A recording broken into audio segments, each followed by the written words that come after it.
Good morning, everybody. I'd like to start by thanking the Cranbrook Chamber of Commerce and Seekers Media for hosting the live local event.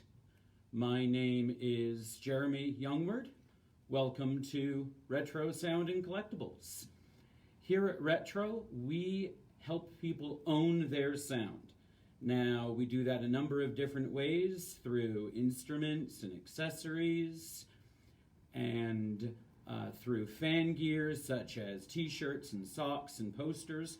But most of all, what we like to do is we like to buy and sell records.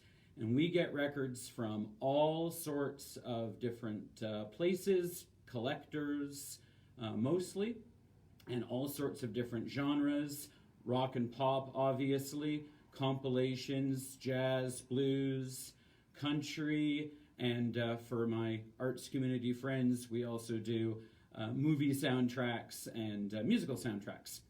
Now, the one commonality that all of these records share is that they all have a story behind them. And that story is what really gets me excited about what we do. Occasionally, those stories do create a bit of a mystery for us. That's something that I will share an example of in a few minutes.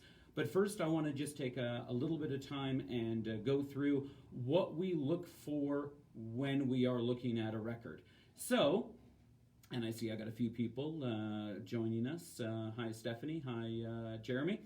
Let's take a look at this ZZ Top record that I have back here. This is Tres Hombre, fairly well-known record for rock fans and ZZ Top fans, obviously.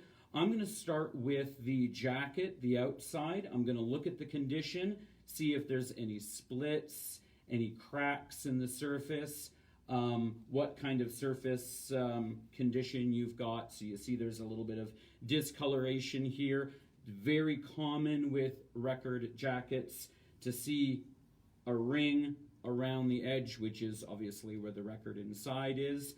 I'm going to go to the back. I'm going to look for the year. I'm going to look for the catalog number, if it's there, which is the unique number that every record has. Now I'm going to go inside and I'm going to look at the record itself. I'm going to see whether it is flat or not, whether it has any warping. I'm going to look for a shine on the record. Obviously, I'm going to look for scratches. And again, I'm going to confirm the catalog number, what artist it is, what songs are there. And that's what we use to start to see the story of this record and ultimately what the value is. Now, occasionally we will come across a record, or will be brought a record, that the information on is just a little bit harder to get. And I've got a great example of that in this record here. This record is called An Evening at Highs with Billy Rubin. You were listening to it when we started the video. This was brought to me by one of our regular collectors, and what intrigued me was he started by saying, I can't find any information online about that record at all, which is obviously unusual. So I did my own Google search, and sure enough, I didn't find any references, except for one. Apparently, the City of Toronto Library also has a copy. As I said, the title is An Evening at Highs. Highs refers to the Highs steakhouse chain. There's one in Vancouver, one in Calgary, one in Toronto, and so on. So I thought, well, they have an email address. Let's email them and see what they say. So I actually did get an email back from one of the assistant managers. She was very helpful, a lady named Emily. And she said, yeah, we've never heard of this record before, which was not something that I was expecting to hear. But she said, we'll contact the head office of the company in Vancouver and see what they say.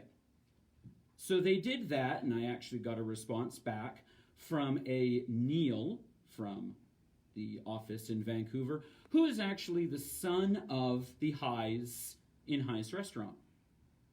He seems to recall the record when he was a kid. Mr. Rubin would actually go to all of the highest restaurants in the chain, play in the cocktail lounge. He's a pianist, a jazz pianist. He seems to recall there being a couple of hundred of these records in existence. I always say some records are so rare nobody knows about them. This is exactly one of those circumstances. Obviously, a record like this is impossible to put a price on. Not only because very few people know about it, but also there are so many different factors that go into that story. You could argue a record like this is basically priceless. On the other hand, it is great fun diving into the stories of these records. Not just this one, we've also had a number of examples of records that have a mystery attached. I recall one record that was pressed in Burnaby, credited to the Crazy People. That was the actual artist. The problem being that nobody actually knows who the Crazy People actually were to this day. This record was pressed in 1968, so it's been a mystery for quite some time. There are some suspicions, but nobody knows for sure.